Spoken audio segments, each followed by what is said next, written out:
Assalamualaikum warahmatullahi wabarakatuh. Waalaikumsalam warahmatullahi wabarakatuh.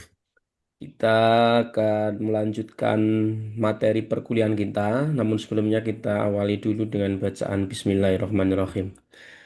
Baik, kita akan melanjutkan diskusi kita ya, atau materi kita, yaitu tentang bagaimana konstitusi kita menjamin hak asasi manusia.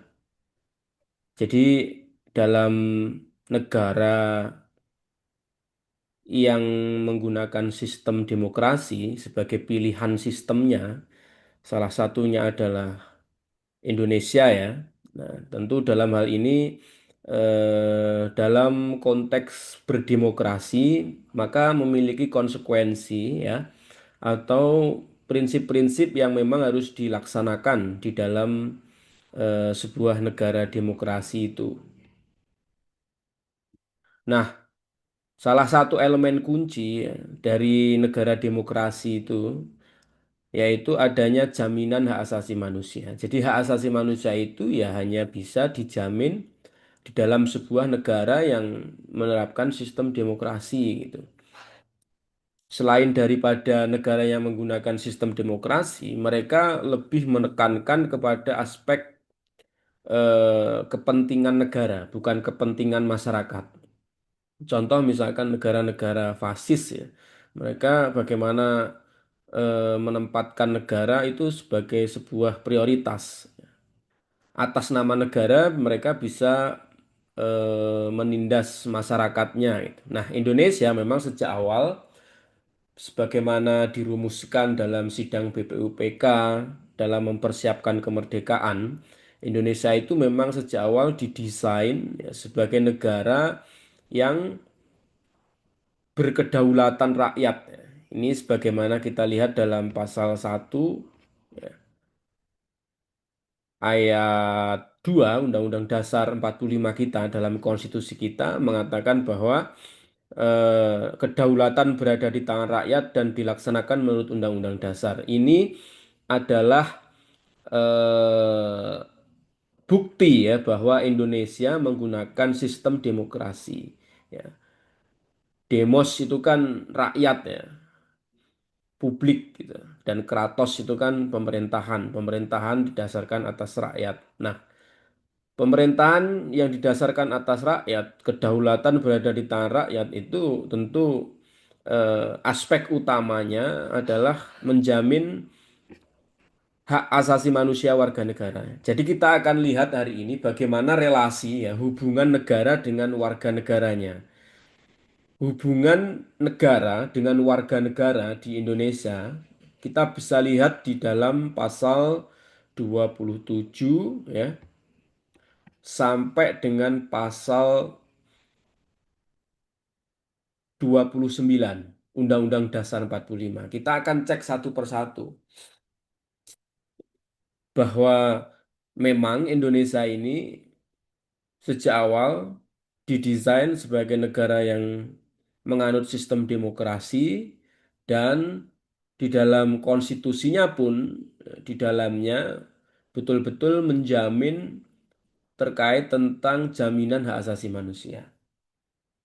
Nah, nanti setelah kita cek satu persatu, lalu kemudian bisa kita refleksikan bahwa apakah Indonesia saat ini betul-betul menjamin dan melindungi hak asasi manusia itu, sebagaimana telah diatur ya, dan dijamin secara eksplisit di dalam Undang-Undang Dasar 45 kita. Yang pertama kita bisa melihat ya, jaminan hak asasi manusia dalam konstitusi kita, Undang-Undang Dasar kita, yaitu di pasal 27 ayat 1 kita bisa lihat di sini bahwa segala warga negara bersamaan kedudukannya di dalam hukum dan pemerintahan dan wajib menjunjung hukum dan pemerintahan itu dengan tidak ada kecualinya. Ini pasal 27 ayat 1 ini satu prinsip yang kita kenal dengan prinsip equality before the law atau kesamaan di hadapan hukum. Jadi aspek utama juga yang merupakan eh, hak asasi manusia yang tidak dapat dikurangi atau tidak dapat dibatasi, yaitu adalah jaminan bahwa setiap orang tanpa terkecuali ini memiliki kedudukan yang sama di hadapan hukum atau equality before the law. Tidak mengenal pejabat, tidak mengenal rakyat, ya, tidak mengenal kaya, miskin, ya, agama apapun, suku apapun, semuanya di hadapan hukum tentu harus mendapatkan perlakuan yang sama. Tidak boleh ada satu tindakan yang sifatnya diskriminatif oleh hukum ya terhadap kelompok tertentu. Nah, ini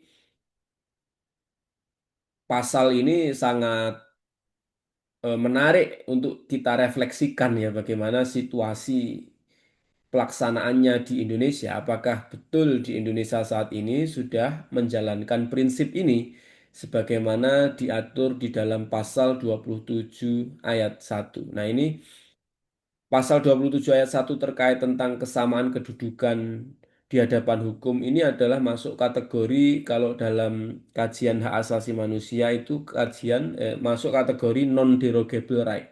Jadi hak asasi yang sama sekali tidak boleh dibatasi, harus betul-betul dilindungi, yaitu kesamaan di hadapan hukum.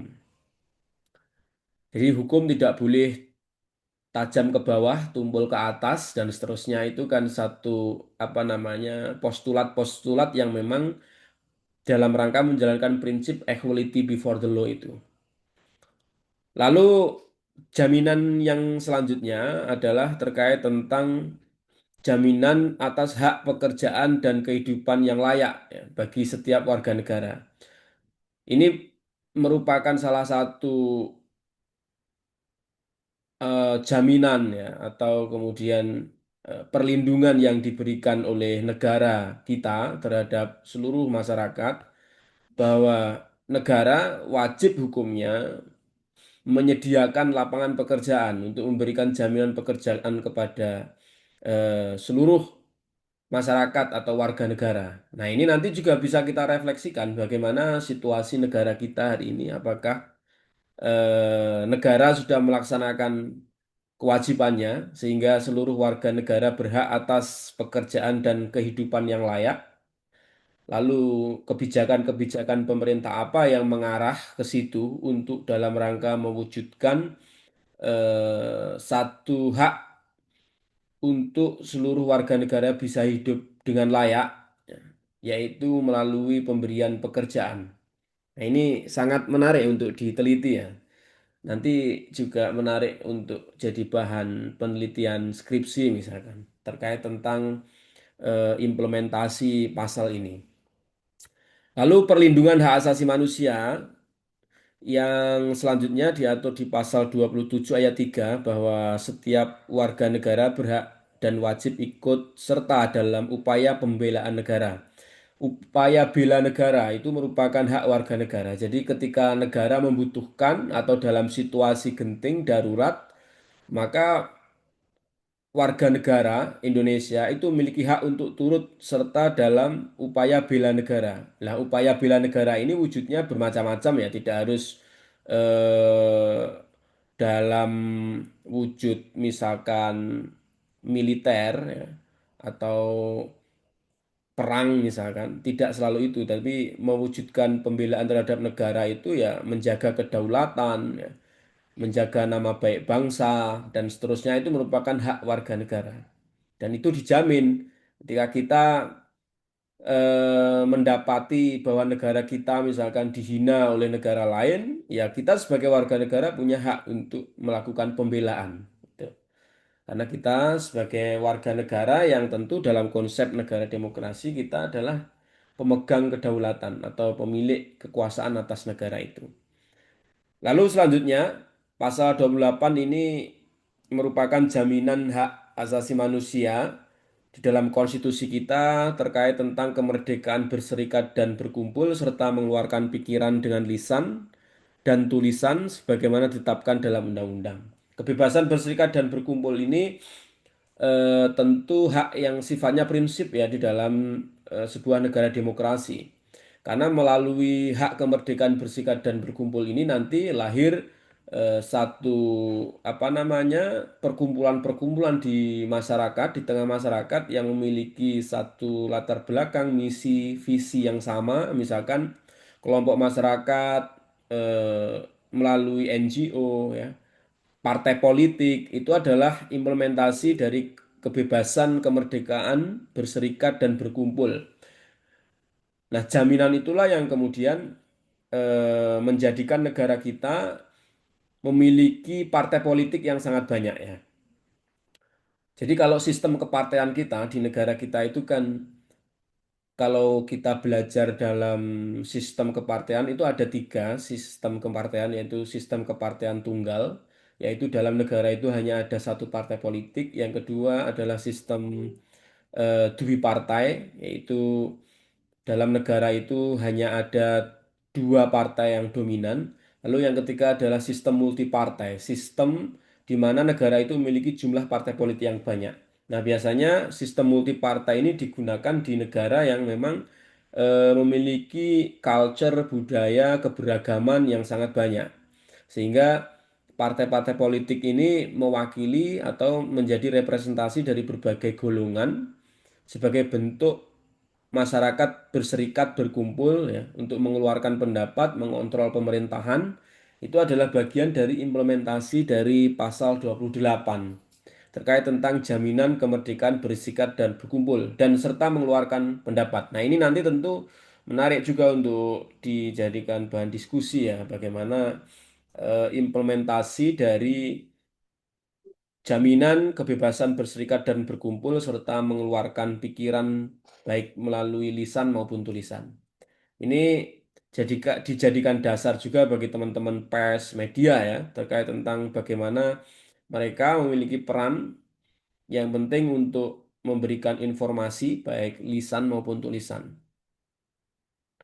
Lalu selanjutnya ini di bab 10A ya. Masih di pasal 28 namun di pasal 28A ini merupakan pasal dalam konstitusi kita hasil dari amandemen. Amandemen yang kedua ya, memasukkan seluruh jaminan hak asasi manusia yang sangat komprehensif karena dinilai konstitusi kita yang sebelum amandemen belum memberikan jaminan hak asasi manusia secara komprehensif sehingga pada saat proses amandemen Undang-Undang Dasar 45 kita yang kedua dimasukkan pasal ini, pasal 28A sampai pasal 28 huruf I. Nah, kita akan lihat satu persatu apa saja tambahannya. Yang pertama di pasal 28A, ya, setiap orang berhak untuk hidup serta berhak mempertahankan hidup dan kehidupannya. Nah, ini merupakan dasar jaminan hak asasi manusia terkait tentang hak hidup ya. Di mana tentu kita tidak apa namanya dalam negara demokrasi tidak boleh main hakim sendiri, ya. Tidak boleh menghilangkan nyawa orang lain, itu bagian dari hak untuk hidup dan serta berhak mempertahankan kehidupannya. Tidak boleh apa namanya ada tindakan menghilangkan nyawa seorang tanpa melalui proses hukum ya. Proses hukum tindakan menghilangkan nyawa seseorang itu ya misalkan melalui putusan pidana mati itu kan menghilangkan nyawa orang tetapi melalui proses putusan pengadilan ya. Tidak merupakan tindakan sepihak kita membunuh dan seterusnya itu bagian dari yang betul-betul dilarang ya di dalam negara demokrasi kita. Lalu selanjutnya di pasal 28B ini diatur mengenai tentang hak untuk berkeluarga dan melanjutkan keturunan melalui perkawinan yang sah ya. Dalam negara kita, di konstitusi kita dijamin tentang hak untuk berkeluarga, melanjutkan keturunan melalui perkawinan yang sah. Lalu perkawinan apa yang sah itu? Ya kita bisa lihat di Undang-Undang 1 tahun 74 tentang perkawinan. Ya, perkawinan yang sah dan diakui oleh negara kita adalah perkawinan ya antara laki-laki dengan perempuan. Nah, ini penting ya karena akan menjadi pertanyaan juga negara Indonesia ini kan katanya negara yang menjamin hak asasi manusia. Tetapi kenapa di dalam konteks pernikahan hanya diperbolehkan pernikahan laki-laki dengan perempuan. Kenapa pernikahan sesama jenis itu tidak diperbolehkan di Indonesia yang katanya menjamin hak asasi manusia? Nah, itu nanti jawabannya ada di pasal 28 C. Nah, ini jawabannya begini. Jadi memang tidak semua kebebasan itu kemudian dijamin dan dilindungi. Ada batas-batasnya. Batasnya apa? Itu kita lihat di pasal 28 J ayat 2. Di sini diatur dalam menjalankan hak dan kebebasannya, setiap orang wajib tunduk kepada pembatasan yang ditetapkan dengan undang-undang dengan maksud semata-mata untuk menjamin pengakuan serta penghormatan atas hak dan kebebasan orang lain dan untuk memenuhi tuntutan yang adil sesuai dengan pertimbangan moral, nilai-nilai agama, keamanan, dan ketertiban umum dalam satu masyarakat yang demokratis. Jadi, dalam menjalankan kebebasan hak asasi manusia itu ada pembatasan-pembatasan ternyata. Jadi tidak serta-merta kita diberikan kebebasan dalam negara yang demokratis ini tanpa ada batasannya. Ternyata di dalam pasal 28 J ayat 2 ini kebebasan dan jaminan hak asasi manusia itu juga ada limitnya, ada batasnya. Batasannya apa? Ya batasannya adalah aturan yang ditetapkan dalam undang-undang di mana maksud dan tujuannya ini adalah untuk memenuhi standar tuntutan yang adil, pertimbangan moral, nilai-nilai agama, ketertiban dalam masyarakat. Kalau dalam konteks pernikahan sama jenis tentu itu adalah dalam rangka memenuhi tuntutan nilai-nilai agama karena dalam agama yang ada di Indonesia, Islam dan semuanya itu memang tidak tidak dilegalkan ya, tidak diperbolehkan menikah sama jenis. Oleh karena itu, tentu dalam membuat undang-undang perkawinan, namanya sebuah aturan undang-undang itu kan dipengaruhi oleh nilai-nilai kebudayaan dalam satu negara ya, nilai-nilai agama. Apalagi Indonesia meskipun bukan merupakan negara agama, tapi negara yang berketuhanan artinya menjadikan agama itu menjadi nilai-nilai yang betul-betul mempengaruhi dalam tata kehidupan masyarakat dan tentu mempengaruhi di dalam penyusunan peraturan perundang-undangan. Sehingga kita tidak bisa membandingkan misalkan dengan Jerman. Kenapa di Jerman menikah sesama jenis tidak atau dilegalkan ya karena di sana merupakan negara sekuler yang memisahkan antara urusan agama dengan urusan negara.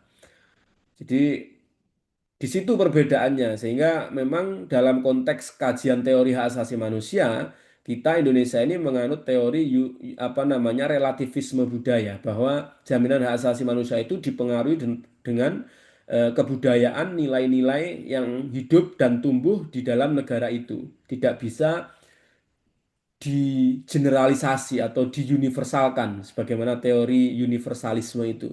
Jadi hak asasi manusia bisa jadi dalam aspek-aspek tertentu antara Indonesia dengan Amerika bisa berbeda ya. Ini ini yang membedakan ya. Nah, kita lanjutkan tadi hak yang dilindungi dan dijamin dalam konstitusi kita selanjutnya di pasal 28 B ya ayat 2 yaitu terkait tentang eh, perlindungan anak ya. Setiap anak berhak atas kelangsungan hidup, tumbuh dan kembang serta berhak atas perlindungan dari kekerasan dan diskriminasi. Ini kita memberikan jaminan terhadap anak-anak agar mendapatkan kelangsungan hidup, ya, lingkungan yang baik untuk bisa tumbuh kembang, ya, jaminan perlindungan atas kekerasan dan diskriminasi. Ini yang kemudian dijadikan konsideran terkait lahirnya undang-undang tentang perlindungan anak dan sistem peradilan pidana anak.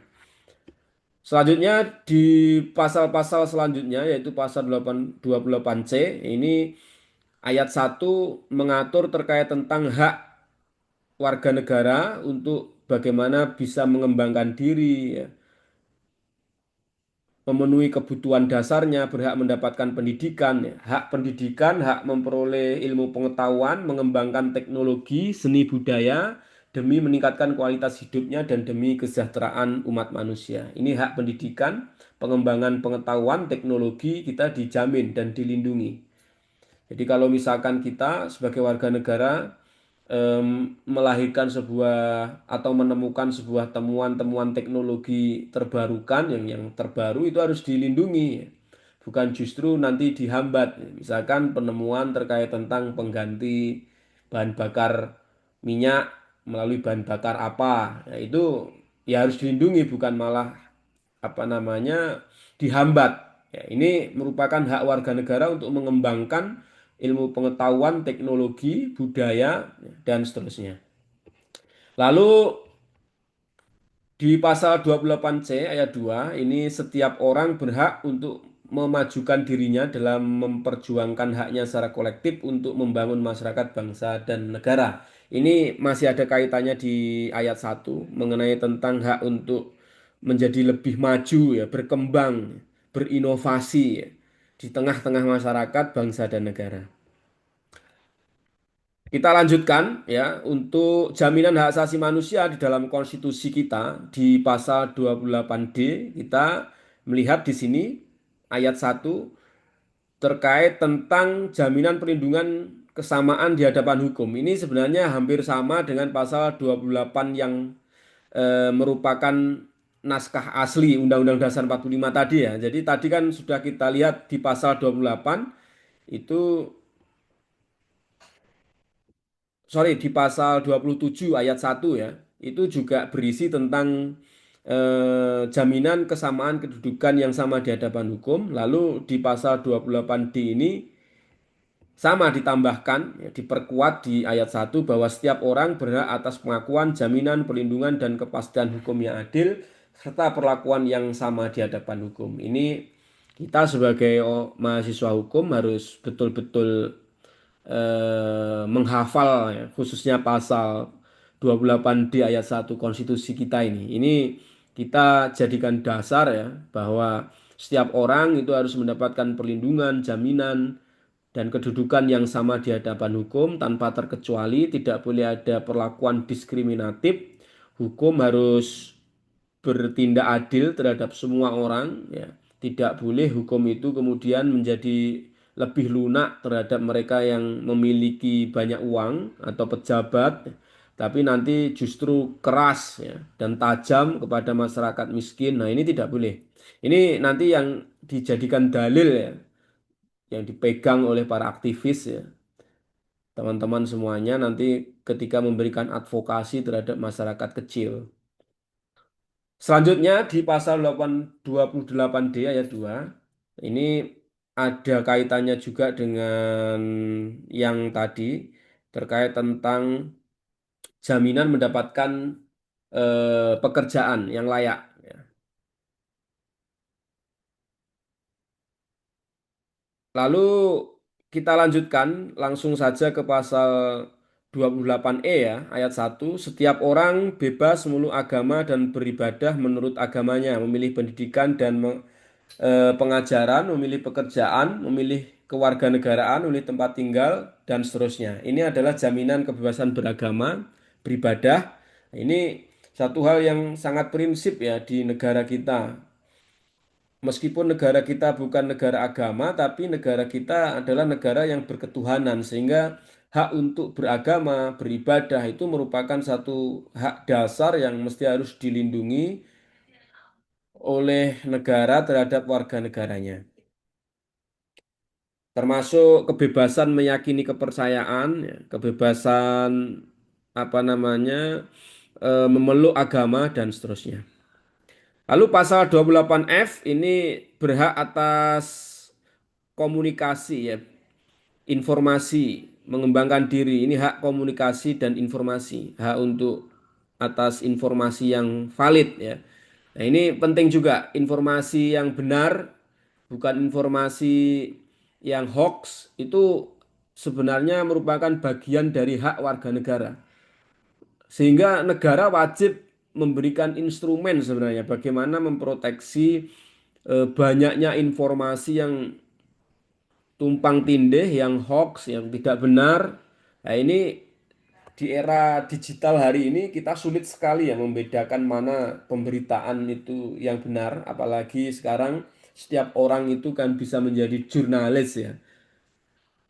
Nah, ini masalahnya karena setiap orang memegang media untuk bisa memberikan informasi, sehingga setiap orang itu bisa berperan atau bisa menjadi seorang jurnalis atau biasa disebut dengan istilah citizen journalism atau jurnalis warga.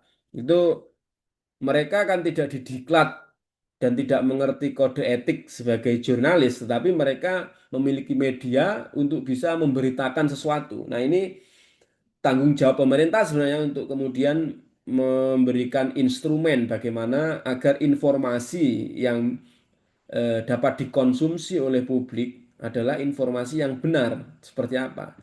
Dan ini juga tidak boleh bertentangan juga dengan prinsip kemerdekaan menyampaikan pendapat informasi ya. Dan ini memang agak sangat apa namanya agak sangat riskan ya, agak dilematis ketika nanti warga negara dibatasi ya terkait tentang penggunaan media, ini akan bertentangan dengan kebebasan berpendapat, menyampaikan informasi. Tetapi di sisi lain, warga negara itu juga memiliki hak untuk mendapatkan informasi yang benar, tidak mendapatkan informasi yang hoax, yang berisi fitnah, ya, berisi berita bohong. Lah ini adalah PR besar hari ini ya, bagaimana menjadikan iklim dari pemberitaan kita, baik dari saluran apapun ya, saluran media konvensional maupun media digital, itu bisa betul-betul memberikan jaminan informasi yang benar terhadap masyarakat.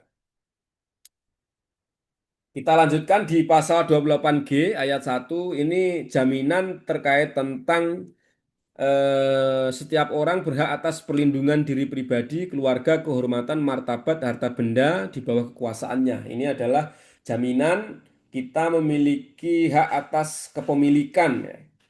Kepemilikan sesuatu, termasuk juga melindungi harga diri keluarga, martabat, harta benda yang dimiliki. Ini bagian dari jaminan hak asasi manusia yang nanti ini akan diderivasi di dalam undang-undang terkait tentang keperdataan ya, misalkan hak kepemilikan, nanti juga terkait tentang apa namanya, bagaimana kita tidak boleh memfitnah orang lain karena itu tentu akan merusak harkat martabat orang dan itu masuk dari kategori kejahatan dalam konteks sistem hukum pidana kita. Lalu pasal 28H ya, ini jaminan di ayat 1 ini jaminan untuk mendapatkan kesejahteraan lahir batin, hidup yang sejahtera, tempat tinggal, mendapatkan lingkungan hidup yang baik, sehat, serta berhak memperoleh pelayanan kesehatan. Ini hak kesehatan dan mendapatkan tempat tinggal yang layak ya. Negara punya kewajiban untuk mewujudkan itu. Sementara kita kalau melihat data rumah tidak layak huni di Indonesia itu masih sangat banyak sekali dan masyarakat yang masih kesulitan mengakses kesehatan itu juga masih tinggi sekali ya. Oleh karena itu ini bagian dari evaluasi ya terhadap pelaksanaan jaminan mendapatkan kehidupan yang layak, tempat tinggal dan jaminan kesehatan. Ini penting untuk kemudian kita refleksikan. Lalu selanjutnya adalah ayat 2 ini terkait tentang hak mendapatkan kemudahan dan perlakuan khusus untuk memperoleh kesempatan dan manfaat yang sama guna mencapai persamaan dan keadilan. Ini adalah hak apa namanya non diskriminatif ya. Setiap orang punya jaminan hak yang sama. Tidak boleh ada perlakuan khusus, kecuali perlakuan khusus itu hanya diperbolehkan terhadap kelompok khusus itu sebagai bentuk diskriminasi positif ya. Dalam teori hak asasi manusia kita mengenal istilah diskriminasi tetapi yang positif. Perlakuan yang diskriminatif, perlakuan yang berbeda tetapi khusus pada kelompok tertentu dalam rangka untuk agar mereka mendapatkan hak-haknya yang setara karena ada keterbatasan yang dimiliki sehingga diperlukan perlakuan khusus seperti misalkan teman-teman difabel ya dan kelompok-kelompok tertentu yang dianggap lemah itu perlu mendapatkan satu afirmasi atau perlakuan khusus untuk agar bisa setara dengan kita yang apa namanya tidak memiliki keterbatasan. Itu Bapak Ibu sekalian, yang terakhir adalah pasal 28I, ini adalah tentang hak hidup sama ya. Ini memang terkesan di pasal-pasal tentang hak asasi manusia ini ada banyak pengulangan ya, tapi karena ini memang naskah asli kemudian ditambahkan dalam amandemen. Jadi model amandemen kita itu kan tidak merubah ya, tapi justru menambahkan ayat pasal sehingga seringkali ada ayat pasal yang hampir mirip, hampir sama di dalam Undang-Undang Dasar 45 kita itu kalau kita apa namanya baca dan kita cermati. Nah, yang paling penting saya ingin jelaskan terakhir adalah pasal 28C. Jadi dalam negara demokrasi kita di mana menjamin kebebasan hak asasi manusia, tadi sempat sudah saya singgung, itu kebebasan itu pada prakteknya memang tidak kemudian ada kebebasan yang tanpa batas. Kebebasan tetap memiliki limit ya, batasan-batasan yang diatur dalam undang-undang. Nah, batasan itu seperti apa sih? Ini kita bisa baca pasal 28 C ayat 1 bahwa setiap orang wajib menghormati hak asasi orang lain dalam tertib kehidupan masyarakat berbangsa dan bernegara. Artinya kebebasan hak kita itu dibatasi oleh kebebasan hak orang lain. Sehingga di ayat 2 dijelaskan bahwa dalam menjalankan hak dan kebebasannya, setiap orang wajib tunduk kepada pembatasan yang ditetapkan dengan undang-undang. Jadi undang-undang ini adalah instrumen untuk membatasi beberapa hak asasi manusia dalam rangka apa? Dalam rangka untuk menjamin pengakuan serta penghormatan atas hak dan kebebasan orang lain dan untuk memenuhi tuntutan yang adil sesuai dengan pertimbangan moral, nilai-nilai agama, keamanan dan ketertiban umum dalam satu masyarakat yang demokratis. Jadi dalam apa namanya praktek kebebasan hak asasi manusia itu dibatasi oleh ketentuan-ketentuan dalam hal ini adalah undang-undang. Ya memang hukum itu kan lahir untuk membatasi ya. Karena hukum itu kan sifatnya kan mengikat dan memaksa ya. Aturan-aturan yang bersifat mengikat, memaksa kalau tidak dilaksanakan ada sanksi. Itu kan memang karakter hukum itu kan memang memaksa dan membatasi. Nah, pembatasan terhadap kebebasan asasi manusia itu hanya didasarkan kepada undang-undang dan memang pembatasan itu dalam rangka untuk menjamin kebebasan orang lain juga, untuk menghormati hak orang lain dan juga untuk menjunjung tinggi moral, nilai-nilai agama, keamanan dan ketertiban umum. Sehingga kita kemudian tidak perlu heran dan tidak perlu bertanya-tanya misalnya kenapa di Indonesia itu misalkan pornografi, porno aksi itu dilarang. Sementara di Jepang tidak, di Amerika tidak, orang bebas mau ngapain aja. Ya itu tadi ada pembatasan-pembatasan yang distandarkan dengan standar moral dan nilai-nilai agama. Dan negara-negara yang seperti Jepang, Amerika itu kan negara-negara liberal ya, yang memisahkan antara urusan agama dengan urusan negara. Sehingga mereka mau ngapain aja boleh. Yang penting tidak merugikan negara itu. Tetapi di kita tidak. Kehidupan individu warga negara pun diatur oleh negara ya. Karena ada prinsip-prinsip nilai-nilai moral dan nilai-nilai agama yang kemudian itu dituangkan ya atau kemudian mengilhami dalam pembentukan peraturan perundang-undangan di Indonesia sehingga mau tidak mau aspek-aspek moral, aspek-aspek agama itu mempengaruhi betul terkait tentang jaminan kebebasan HAM dan pengaturan hukum di Indonesia. Termasuk misalkan contoh ya tadi yang paling mudah adalah menikah sama jenis di Indonesia tidak diakui, sementara di negara lain boleh. Pornografi, porno aksi di kita tidak boleh, di tempat lain, negara lain boleh. Itu bagian dari bukti bahwa kebebasan kita itu ada batasnya, ada pembatasan, ada batasnya kebebasan kita.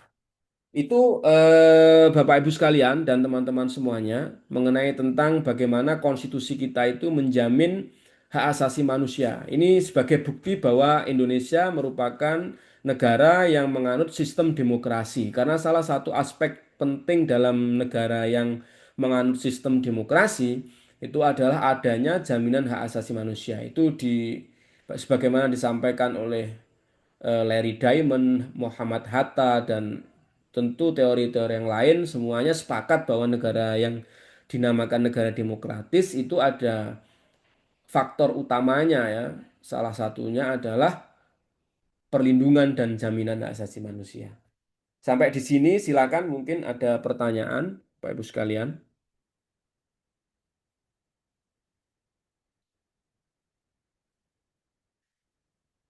Absennya ini saya screenshot sama di grup ya. Pak Hadi, Mas Hadi silakan. Ya, terima kasih Pak Saiful. Izin Pak, tadi menarik sih pembicaraan terkait dengan pasal 28 yang Bapak jelaskan. Tapi tadi Bapak